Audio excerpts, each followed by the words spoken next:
უნივერსიტეტის პროფესორმა სტუდენტებს კითხვა გაუსვა. ყველა და ყველაფერი, რაც არსებობს, ღმერთის შექმნილია? ერთმა სტუდენტმა უპასუხა. დიახ, ღმერთის მიერაა შექმნილი. ღმერთმა შექმნა ყველაფერი, კითხა პროფესორმა.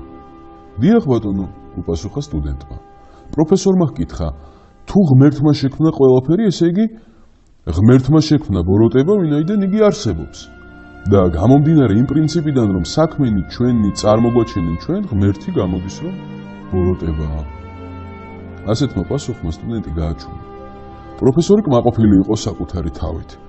მან სტუდენტებთან დაიტრაბახა, რომ კიდევ ერთხელ შეეძლო დაემტკიცებინა, რომ თითქოს უფლის რწმენა ეს მითია. ერთ-ერთმა სტუდენტმა ხელი ასწია და იკითხა. ნება მიბოძეთ, კითხოთ პროფესორო, სიცივე არსებობს? რა შეკითხვაა, რა თქმა უნდა არსებობს. შენ რა არასოდეს შეგციებია? სტუდენტებმა ახალგაზრდას სიცილი დააყალეს. ახალგაზრდამ კი უპასუხა. არა პროფესორო, სიცივე არ არსებობს. ფიზიკის კანონების თანახმად ის, რასაც ჩვენ სიცივეს ვუწოდებთ, სითბოს ნაკლებობაა. ადამიანის ან საგნის შესწავლა შეიძლება იქიდან გამომდინარე, აქვს თუ არა მას და გადასცემს თუ არა ის ენერგიას. აბსოლუტური ნული წარმოადგენს სითბოს აბსოლუტურ ნაკლებობას. მთლიანი მატერია ხდება ინერტული და კარგავს რეაგირების უნარს ამ ტემპერატურაზე. სიცივე არ არსებობს.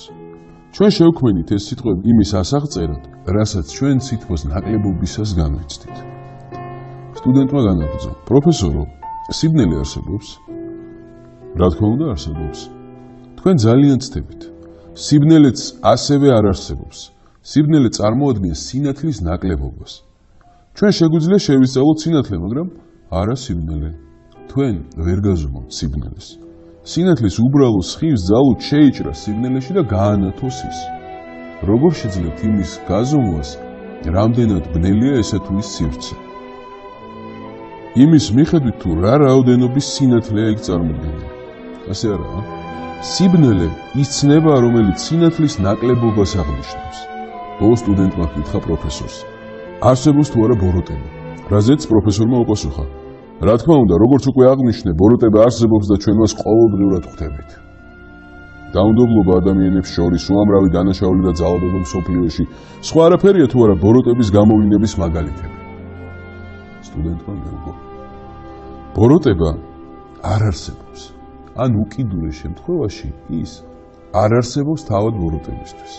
ბოროტება ეს მხოლოდ სიკეთის ნაკლებობაა. სივრცისა და სიბნელის მსგავსად. მხოლოდ სიტყვა, რომელიც ადამიანმა მოიგონა უღმერთობის აღსანიშნავად. ბოროტება არ არის რწმენა და სიყვარული, რომელიც არსებობს სინათლისა და სითბოს მსგავსად. ბოროტება საკუთრივ არის ადამიანის გულში ღვთისადმი სიყვარულის ნაკლებობა. ის სივრცის მსგავსია, რომელიც მაშინ ძლიერდება, როცა სითბო არ არის, ან სიბნელისა, რომელიც ისადგურებს სინათლის გაქრობისას.